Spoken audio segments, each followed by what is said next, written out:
Hi everybody, Mike Beer here. We have one stakes race on the Sunday card at Belmont Park, day after the Belmont Stakes, of course. The only stakes race carded for Sunday at Belmont Park. It comes early because the $150,000 Jersey Girl only drew a field of 5. So they're going to card it as race number 3 on Sunday at Belmont Park. Here's your field of 5 that you can take a look at right now. Listen, these are very lightly raced horses. Nobody's run a particularly compelling race to this point anyway. You can see the morning line favorite there is number 4, Hot Peppers. This is a horse who actually has never run in New York. She's going to ship up after making the first 5 starts of her career down in Florida. She now gets a trainer change to Rudy Rodriguez, who has a nice touch with horses like this. She is the fastest horse on Beyer speed figures on the way in. She earned a 78 when blowing away maidens way back in January. A couple starts later, she won an allowance race with an 85. And those two figures, they stand out a little bit in this race. If she can run, one of those, I suppose she's supposed to be tough in here. We'll see how good she turns out to be. We'll see how she matches up with what might be some better horses here. And then we'll see what happens as far as the pace goes, because it feels like there's some other speed in this race as well. Let's take a look at the Timeform US pace projector. And Timeform US does believe that Hot Peppers is the fastest horse early in this race. They have her out there on the early lead, certainly possible. She has shown speed in all of her races so far, in particular her dirt races. So she's going to be forward in this race. And then we'll just see what happens with, some of these other horses. Certainly the horse down on the rail, Gimmick, is another horse who has plenty of speed and could be forward in this race. Sweet Solare, the number 3, very lightly raced. She's only won 2 races in her career, 2 of her 4 starts, and both times that she was successful, they used her speed. Those races were also on wet tracks, so we'll see if she's fast enough to keep up early in this race. We'll see. Hot Peppers could certainly get to the front and wire this field. I was a little skeptical at a short price, but we'll see how it all plays out. Let's start running through these contenders really quickly. Number 1, as mentioned, is Gimmick. I feel like, this horse isn't the morning line favorite. I feel like she is probably the horse to beat in here. Doesn't have the fast race, I suppose, that Hot Peppers does, but she's just kept better company since the start of her career. Broke her maiden in her 3rd lifetime start at Saratoga last summer. I thought she ran pretty well in winning that race. I'm not sure it was the greatest field in the world, but a couple of horses came out of that race to win their starts right after that. I thought she ran fine in that race. They got 1 additional start out of her as a 2-year-old. They tried to get a 2-turn mile out of her in the sorority at Monmouth. Off the pace in that race, wound up, gradually gaining some late ground as the favorite, finished 3rd. Didn't necessarily feel like she improved all that much with the added ground in that race. And when they came back off the layoff this year as a 3-year-old, so far they've kept her sprinting. She was never going to win her 3-year-old debut in against Matarea, who's now a multiple graded stakes winner and is, going to run in a major grade 1 race at Belmont on Saturday. Her next start, they gave her a little class relief at Oaklawn Park, bumped it to start, still had the best speed in that race, right to the front, much the best when all was said and done. Only a 70 Beyer, but won pretty easily against an okay field. There was really no closing going on in there. They came back in her most recent start in the Miss Preakness at Pimlico. Listen, she didn't run great in there, but she had her speed. She was up there, sort of pressing and contesting the pace outside of a pretty fast horse and Happy Soul. They dueled into about mid-stretch. The winner, Lady Scarlet, who was very, very good that day, came and ran right by those 2 horses. Then Gimmick got tired at the end and settled for 3rd. But if nothing else, that was a way better field than this one. And this is significant class relief for her. And she has speed from the rail. And she, got back to her 2-year-old top in that most recent start. There's a lot to like about this horse. I think she's the horse to beat. Doesn't mean I wanted to take a short price on her. The 2 is Diamond Collector. I think what you would like about Diamond Collector, maybe it's sort of a twofold argument for her. She's only 1 for 5 so far. The fastest race she has ever run came in her career debut, a 79 Beyer, while finishing 2nd to Radio Days. That was actually a pretty good performance.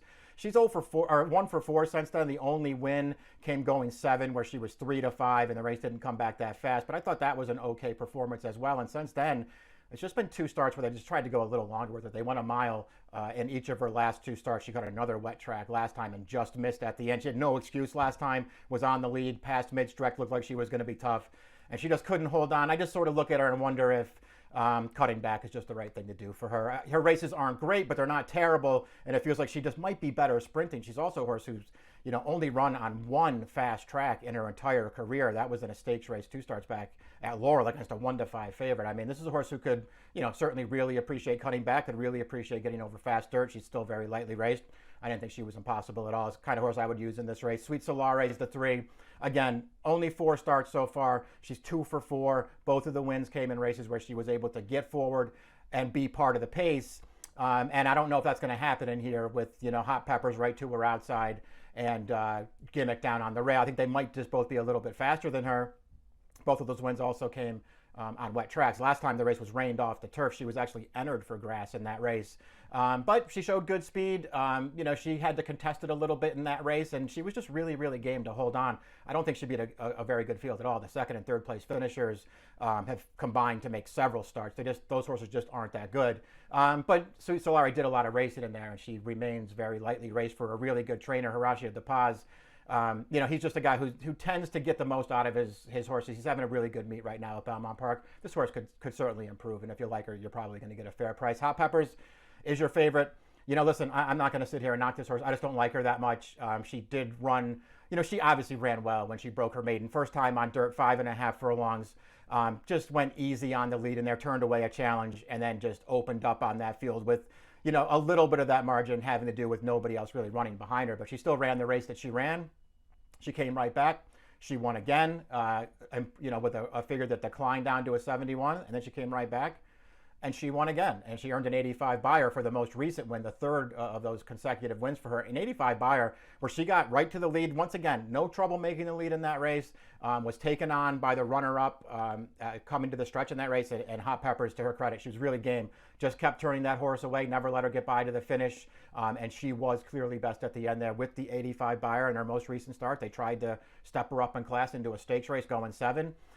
It was interesting to watch the start of that race because she got out of the gate well, but they didn't look like they necessarily were committed to the lead. They didn't send her to try to make the front, and the winner got ahead of her in there. And then Hot Peppers was just, very quickly no match in that race. She did a little bit of chasing up the backstretch and into the turn. You could tell she never had enough horse to win that race, and she got very, very tired through this stretch.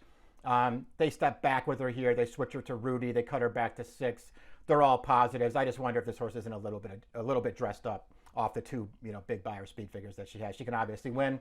I kind of wanted to try to bet against her at a price, or as the favorite rather. And, the horse that I might do it with is this horse we're going to look at right now, Stand Up Comic. She's obviously a little too slow on the way in here, and she's the longest shot on the board on the morning line.